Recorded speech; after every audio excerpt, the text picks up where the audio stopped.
ठीक आहे. सांख्य दर्शन जसं न्यायदर्शन आहे, वैशेषिक दर्शन आहे, तसंच एक हिंदू धर्माची फिलॉसॉफी सांगणारं, मोक्षाची फिलॉसॉफी सांगणारं, मोक्षाकडे किंवा मुक्तीचा मार्ग सांगणारं दर्शन म्हणूनही सांख्य दर्शनाला ओळखलं जातं. ठीक आहे. सांख्य म्हटलं की सहज लक्षात येते इथे काहीतरी फिगर्स आहे, संख्या आहे. ठीक आहे. याच्यात 25 तत्व सांगितले आहे, 25, त्यामुळे ते सांख्य दर्शन. ठीक आहे. तत्वदर्शन पण म्हणू शकतो आपल्याला. आता याचे प्रवर्तक कोण आहे? महर्षी कपिल. 1 मार्काला ऑब्जेक्टिव्ह तुम्हाला विचारलं जाऊ शकते. आता याची एक परंपरा चालली आहे, शिष्य परंपरा, किंवा याचा जो प्रवास आहे सांख्य दर्शनाचा तो कुठून कसा पुढे गेला तो बघू आपण. महर्षी कपिल हे आद्य विद्वान देखील मानले जातात, कारण की तत्वज्ञानाच्या दृष्टीनं पहिलं पाऊल टाकलं महर्षी कपिलनं, म्हणून यांना काय म्हटलं जाते? आद्य विद्वान ही देखील उपाधी यांच्यासाठी आहे. यांचे 2 ग्रंथ आपल्याला सांगता येतात, पण विद्वानांच्या मते महर्षी कपिलनी 2 ग्रंथ लिहिली आहे असं म्हटलं, पण ऑथेंटिक इन्फॉर्मेशन नाही. पण जे 2 ग्रंथ आहेत ते यांच्या नावावर सांगतात. त्यात एक तत्व समास आणि दुसरा आहे सांख्यसूत्र. कोणती 2 तत्व आहे? तत्व समास एक ग्रंथ आणि दुसरा ग्रंथ आहे सांख्यसूत्र. सांख्यसूत्र कोणाच्या नावावर? कपिल. महर्षी कपिलच्या नावावर 2 ग्रंथ आहे असं विद्वानांच्या मते आहे. ठीक आहे. एक आहे तत्वसमास आणि दुसरा आहे सांख्य. आता हे जे कपिल मुनी आहेत, कपिल मुनीने यांची जी पूर्ण फिलॉसॉफी आहे ती फिलॉसॉफी त्याचा शिष्याचं नाव बघा, पंचशिख. आता आपण हे लिहिलेत का सांख्यसूत्र? आता आपण शिष्य किंवा याचा प्रवास, सांख्य दर्शनाचा प्रवास कसा झाला तो बघू. कपिल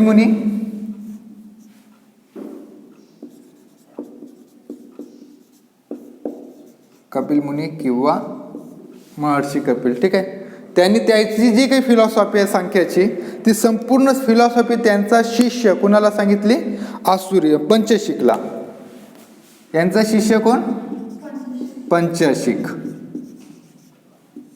जे काही सांख्य दर्शनाचं तत्वज्ञान आहे ते महर्षी कपिलने कुणाला सांगितलं? आसुरीला सांगितलं. आसुरीचा पंचशिखला आहे. आसुरी याचा शिष्य, आसुरीचा शिष्य पंचशिख. ठीक आहे. कपिल मुनीने आसुरीला सांगितली आणि आसुरीने कोणाला सांगितलंय? पंचशिखला.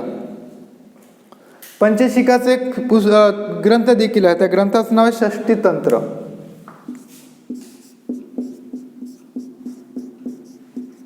षष्टीतंत्र नावाचा ग्रंथ कोणी लिहिला आहे?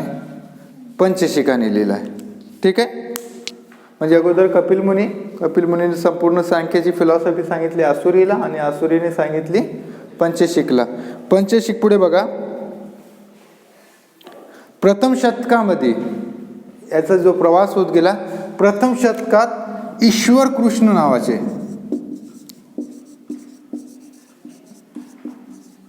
कृष्ण नावाच्या व्यक्तीने काय केलं? सांख्याला परत विस्तृत रूप देण्यास केलं. यांनी लिहिलं सांख्यकारिका, जो सांख्य दर्शनाचा प्रवेश ग्रंथ मानला जातो. ठीक आहे. ईश्वर कृष्णने काय लिहिलं? सांख्यकारिका लिहिली, प्रथम शतक. जो प्रश्न विचारला जाऊ शकतो तुम्हाला, हा खूप अनेक विद्यापीठाच्या सिलेबसला आहे सांख्यकारिका. आमच्या MA ला होतं. ठीक आहे. बाकी षष्टीतंत्र वगैरे, पण सांख्यकारिका सिलेबसलाच लागला होता, नेटला लागलेला आहे सांख्यकारिका. याच्यावरून तुम्ही अंदाज समजून घ्या हे काय महत्वाचं आहे.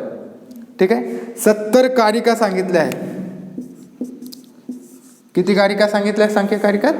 70 कारिका. कारिका म्हणजे सूत्र किंवा ज्याला आपण अभंगासारखं राहते ना तसं.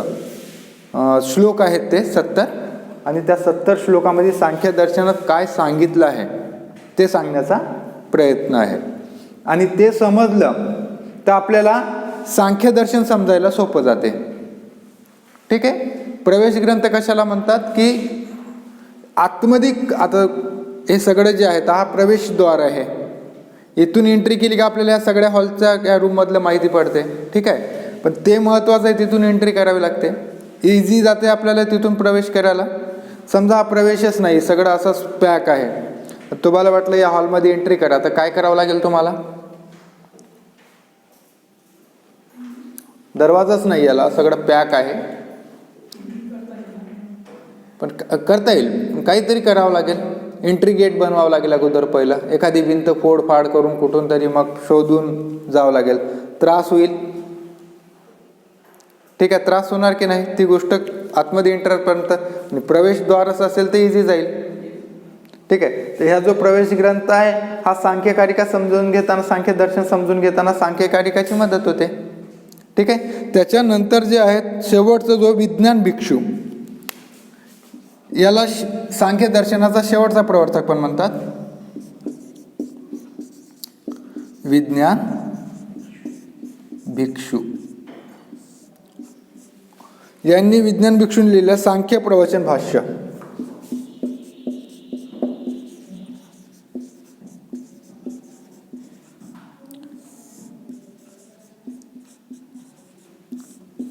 ऑब्जेक्टिव्हला हे विचारलं जाऊ शकतं परत, सांख्यकारिका ग्रंथ कोणाचा आहे म्हणून, किंवा सांख्यकारिकात किती कारिका आहे हे देखील विचारलं जाऊ शकते. कपिल मुनीवर प्रश्न राहते, सांख्याचे प्रवर्तक. ठीक आहे. बघा ऑब्जेक्टिव्ह पण क्लिअर होत चालू आहे तुम्हाला, लक्षात द्या. अगोदर परत एकदा बघू. सांख्याची फिलॉसॉफी जी संपूर्ण 25 तत्वात मांडली आहे, ती फिलॉसॉफी कपिल मुनींनी सर्वात अगोदर मांडली. आणि तत्वज्ञानाच्या दृष्टीनं पहिले व्यक्ती म्हणून कपिल मुनीचं नाव घेतलं जाते, किंवा यांना आद्य विद्वान देखील म्हटलं जाते. ठीक आहे. आता ही जी सांख्य दर्शनाची फिलॉसॉफी किंवा जे काही तत्वज्ञान आहे ते त्यांनी जसंच्या तसं त्याचे शिष्य आसुरी यांना कथन केलं. पूर्वी काय होतं, शिष्य परंपरा चालायची. गुरु शिष्याला ज्ञान द्यायचा, तो शिष्य परत त्याचा शिष्याला, म्हणजे तुम्ही जर ॲरिस्टॉटल वगैरे पहा, ते गुरु शिष्याची परंपरा आहे. ठीक आहे. म्हणजे गुरु काय करायचं, शिष्याला ज्ञान द्यायचा, शिष्य परत त्याच्या शिष्याला, म्हणजे असा तो शिष्याचा शिष्य असं ती परंपरा पुढे चालत होती. तर आसुरीने त्याचं जे काही संपूर्ण कपिल मुनीकडून जे मिळालेलं ज्ञान आहे ते कुणाला दिलं? पंचशिखाला दिलं. आसुरीने पंचशिखाला दिलं. पंचशिखाने ते ज्ञान षष्टीतंत्र नावाच्या ग्रंथात लिहिलं, म्हणजे लिखाणबद्ध केलं. कोणत्या ह्याच्यात? षष्टीतंत्र. पुढे पहिलं खूप काळानंतर ईश्वर कृष्ण नावाचे व्यक्ती झाले, आणि ज्यांनी सांख्यकारिकेवर अभ्यास केला, षष्टीतंत्रावर अभ्यास केला, आणि एक सांख्य दर्शन समजून घ्यावं म्हणून सांख्यकारिकाची काय केली? निर्मिती केली.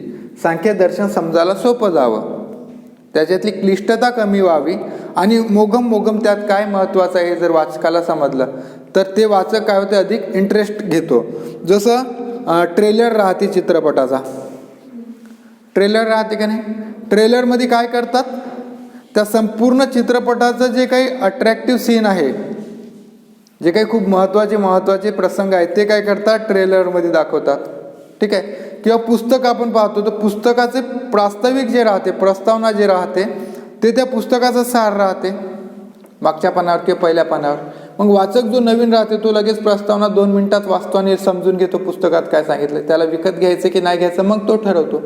ठीक आहे. म्हणजे जे काही त्या दीर्घ आहे त्या दीर्घाला अगोदरच सोपं करण्याचं काम काय हे प्रास्ताविक करत असते, ट्रेलर करत असते. तसंच यांनी काय केलं, ईश्वर कृष्णाने एक ग्रंथ निर्माण केला जो आहे सांख्यकारिका. 70 कारिकामध्ये निर्मित आहे, आणि त्या ग्रंथाचं वैशिष्ट्य काय की तो सांख्य दर्शन समजून घ्यायला मदत करते.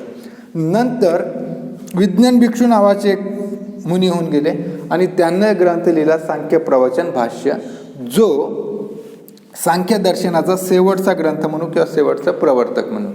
ठीक आहे. समजले? हे एवढी नावं लिहिली तुम्ही. लिहून घ्या ना, मिटवतो मी. लिहिली? चला, हुशार आहात तुम्ही.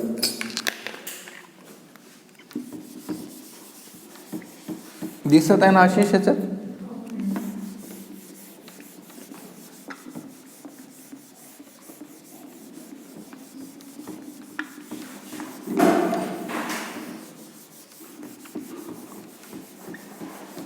आता सांख्याने सांगितलेले तत्व, सांख्याने किती तत्व सांगितले एकूण? 25. किती तत्व सांगितले म्हटलं? 25 तत्वे.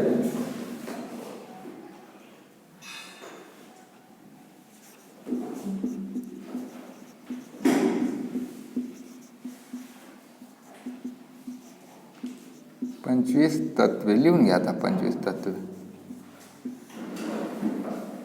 पहिलं आहे प्रकृती.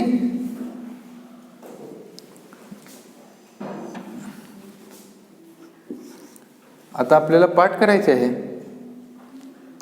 25 तत्व पाठ पाहिजे, कारण की प्रश्न विचारला जातो 100%. सांख्याची 25 तत्वे. सांख्य दर्शनच विचारलं तरी आपल्याला ते 25 माहिती.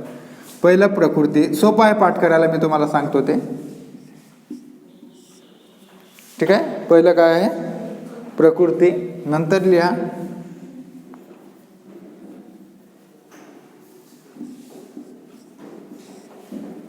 दोन वर महत,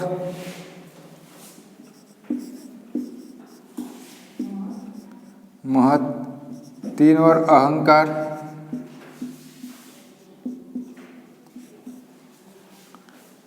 अहंकार हे 3 तत्व झाले. नंतर शब्द स्पर्श रूप. 4 शब्द तन्मात्र. तन्मात्र सण.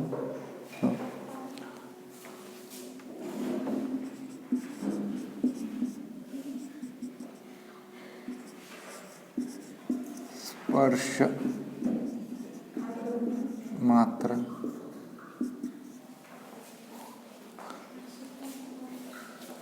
रूप तन्मात्रा.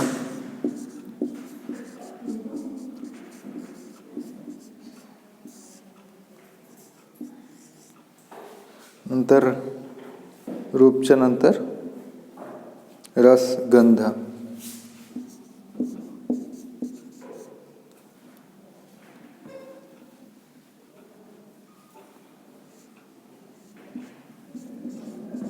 तन्मात्र.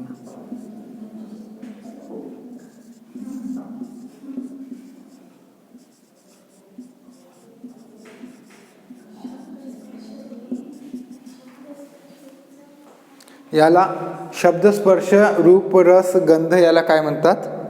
पंचतन्मात्र म्हणतात. म्हणजे पहिले 3 सोडून दिली, प्रकृती महत बुद्धी, आणि नंतरचे जे 8 पर्यंत आलो होतो आपण, 3 पासून 8 पर्यंत, ही झाली पंचतन्मात्रा. पंचतन्मात्रा. पंचतन्मात्रामध्ये कोणत्या कोणत्या आहे? शब्द स्पर्श रूप रस आणि गंध. शब्द तन्मात्रा, स्पर्श तन्मात्र, रूप तन्मात्र, रस तन्मात्र आणि गंध तन्मात्र. ठीक आहे. नंतरचं आहे ज्ञानेंद्रिय. नंतरची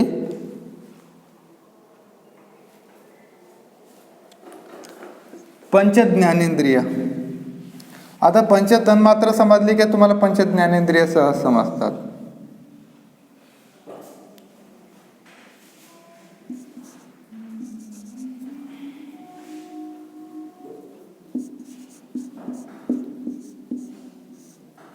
किंवा याला कर्ण लिहून घ्या सोपा भाषेत, श्रोत्र लिहिण्यापेक्षा.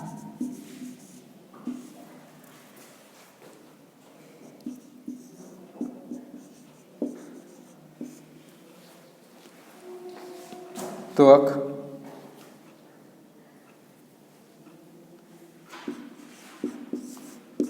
चक्षु,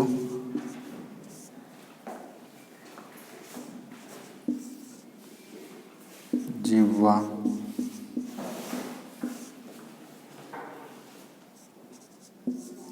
नासिका. वैशेषिक दर्शन शिकलो आहे. 24 गुण आणि 9 द्रव्य सप्तपदार्थातले, त्यातलंच रिपीट आहे. ठीक आहे. आता पंचतन्मात्रानंतर काय? पंच ज्ञानेंद्रिय. पंच ज्ञानेंद्रिय कोणते कोणते? कर्ण, त्वक, कर्ण, त्वक किंवा कर्णाला श्रोत्र पण म्हणतात. कर्ण, त्वक, चक्षु, जिव्हा आणि नासिका. ठीक आहे. आता याच्यानंतर परत पंच कर्मेंद्रिय. पंच काय? कर्मेंद्रिय.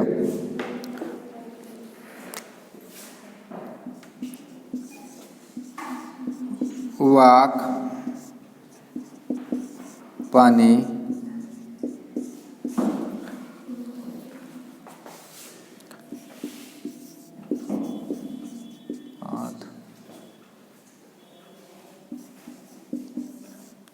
किंवा चरण, पाद किंवा चरण. नंतर आहे पायू आणि उपस्थ.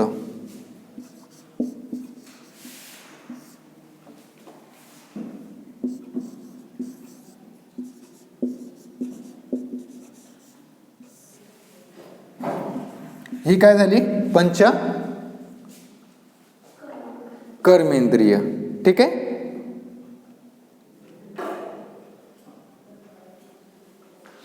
नंतर पंच महाभूत. पण पंचमहाभूतच्या अगोदर एक मन घेऊन घ्या इथे. 20 पासून पंचमहाभूत. काय? पंचमहाभूत पृथ्वी. सांगा ना पंचमहाभूत काय काय? पृथ्वी, जल, तेज,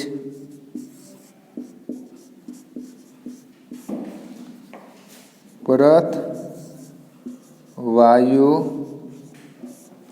नंतर आकाश.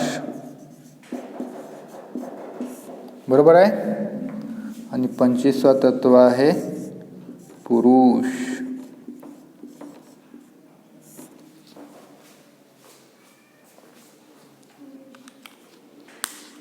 ह्या 25 तत्वावर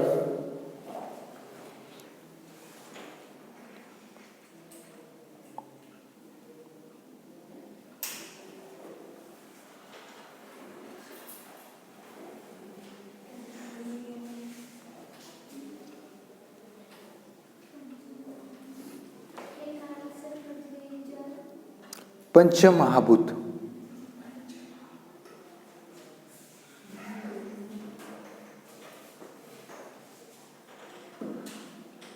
हे जे शब्द तन्मात्र आहे, शब्द तन्मात्र पंचमहाभूत जे एक एक एक एक लागू पडतात. जे पंचतन्मात्र आहे ते लिहिलेत का? 25 तत्व सर्वांनी लिहिलं?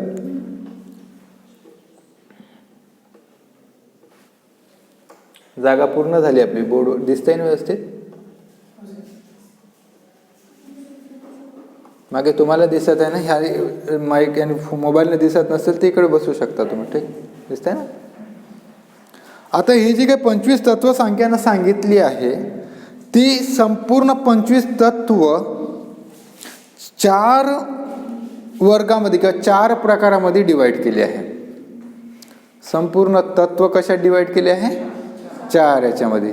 ते कोणते कोणते? प्रकृती, विकृती, प्रकृती विकृती आणि न प्रकृती न विकृती. मजेशीर आहे. प्रकृती विकृती 2 तत्व झाले. तिसरा तत्व आहे प्रकृती विकृती आणि चौथा तत्व आहे न प्रकृती न विकृती. सोपं आहे ना? 2 लक्षात ठेवा. प्रकृती इथं लक्षात राहत आहे, विकृती तर आपल्या शरीरात आहेच. प्रकृती पहिलं तत्व किंवा पहिला भाग, दुसरा भाग विकृती, तिसरा भाग प्रकृती विकृती म्हणजे प्रकृती पण आहे आणि विकृती पण आहे, आणि चौथा भाग न प्रकृती न विकृती. ठीक आहे. म्हणजे प्रकृती पण आहे विकृती पण नाही. आता कशाला प्रकृती म्हणायचं आणि कशाला विकृती म्हणायचं, ठीक आहे, हे समजून घेऊ आपण. हे मिटवू.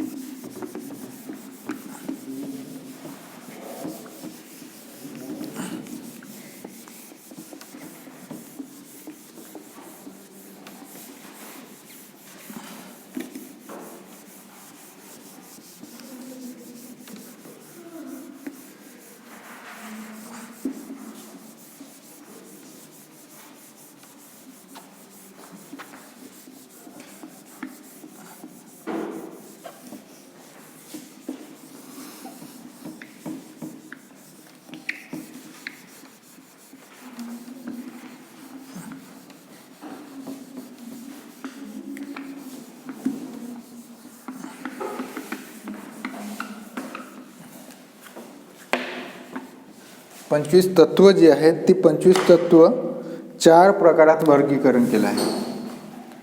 25 तत्वाचे 4 प्रकार. 4 संख्या लिहिण्यापेक्षा आपण 4. ठीक आहे. कोणते कोणते? पहिलं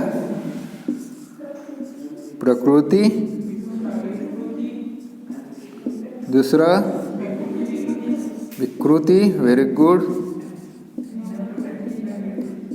तिसरं प्रकृती विकृती.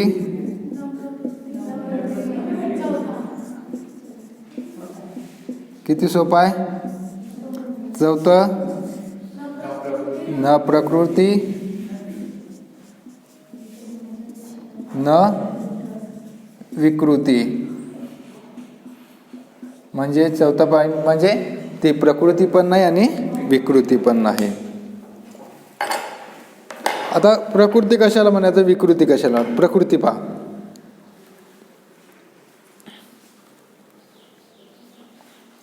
लिहिलं. प्रकृती हे असे एक तत्व आहे जे सर्वाचं कारण आहे, पण कार्य मात्र कोणाचं नाही. कार्य आणि कारण 2 गोष्टी अगोदर आपण समजून घेऊ, म्हणजे मग ही गोष्ट तुम्हाला 4 समजेल, नाही तर काही समजणार नाही. एक कार्यकारणवाद पण तत्वज्ञानात सांगितलं, प्रसिद्ध वाद आहे कार्यकारणवाद. कार्यकारणवाद कशाचा असतो? तो त्या वस्तूच्या अस्तित्वापर्यंत नेतो, सत्यापर्यंत नेतो कार्यकारणवाद. ठीक आहे. आणि हा सिद्धांत आपण जर अवलंबला कार्यकारणवादाचा तर आपली फसवणूक होणार नाही, आपल्याला कोणी बनवू शकणार नाही. ठीक आहे. कार्यकारणवाद. आता कार्य आणि कारण म्हणजे काय? कारण कशाला म्हणतो आपण? एखाद्या गोष्टीचा सांग काजल. बरोबर आहे, सांग ना. एखाद्या गोष्टी मागे असलेला हेतू. ठीक आहे. परत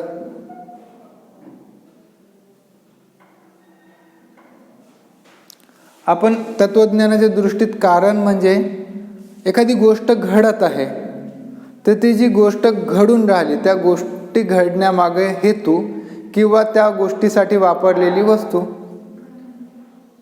ठीक आहे. त्या कार्यासाठी. कार्य म्हणजे आउटपुट. कार्य म्हणजे आउटपुट. आणि त्या आउटपुटला आउटपुट देतपर्यंत ज्या ज्या गोष्टी वापरल्या गेल्या ते कारण. आता हा टेबल आउटपुट कार्य. टेबल काय आहे? कार्य आहे. दिसत आहे डोळ्यानं, वस्तू दिसत आहे, निर्माण झालेली आहे. मग याचं कारण काय आहे? या टेबलचं जर आपण टेबलला कार्य म्हटलं आणि कार्य आहेच ते, तर त्याला कारण काय मग?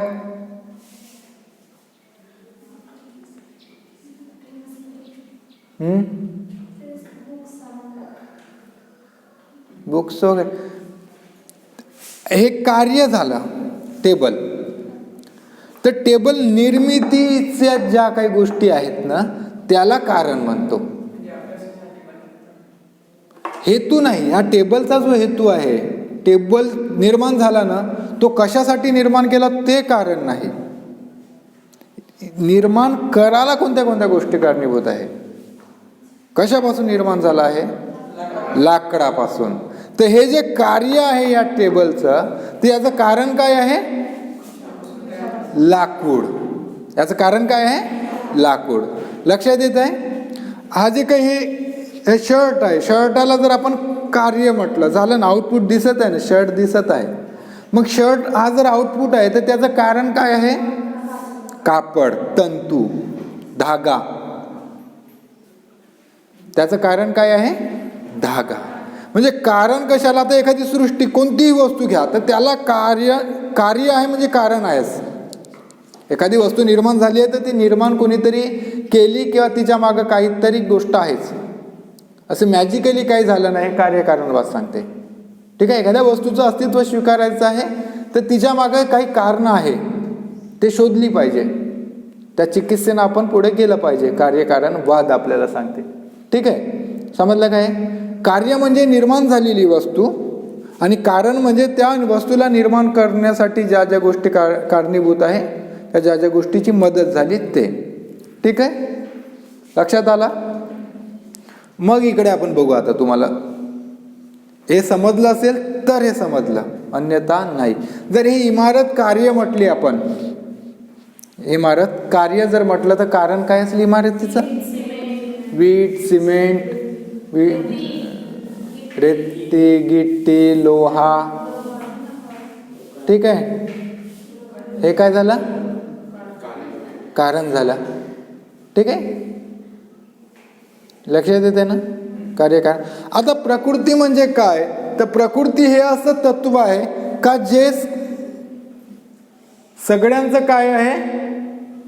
कारण आहे. सगळ्यांचं कारण आहे, पण कार्य मात्र कोणाचंच नाही. प्रकृती काय आहे? सर्वांचं कारण आहे. म्हणजे इथून सगळ्या गोष्टी निर्माण झाल्या आहेत, पण ही मात्र कोणापासून निर्माण झाली नाही. लक्षात येते? प्रकृती कशाला म्हणतात? असं एक तत्व जे सर्वांचं निर्माणाचं कारण आहे, पण मात्र कार्य मात्र कोणाचं नाही. ते कोणाकडून निर्माण होत नाही, ती कोणाला सगळ्यांना निर्माण करते. ठीक आहे, त्याला म्हणते प्रकृती. विकृती, विकृती कशाला म्हणतात?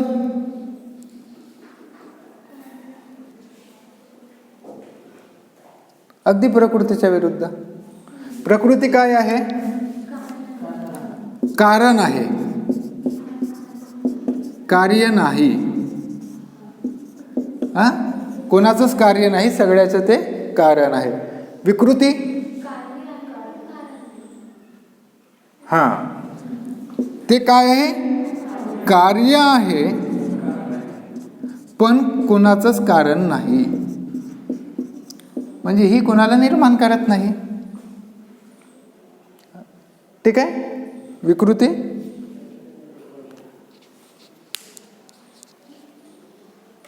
नंतर प्रकृती विकृती म्हणजे कार्यही आहे आणि कारण पण आहे. लक्षात येत आहे? कार्य आहे आणि कारण पण आहे. विकृती, न प्रकृती न विकृती, कार्यही नाही आणि कारण पण नाही.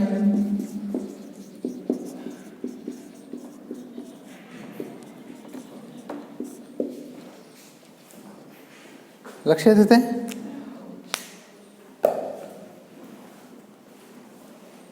हा बेस आहे या फिलॉसॉफीचा, सांख्य दर्शनाचा. ही भानगड समजली तर सांख्यकारिका समजली. ठीक आहे.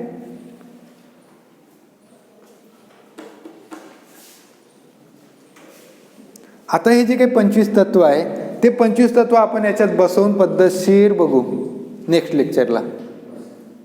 ठीक आहे, आपलं लेक्चर आहे परत आहे.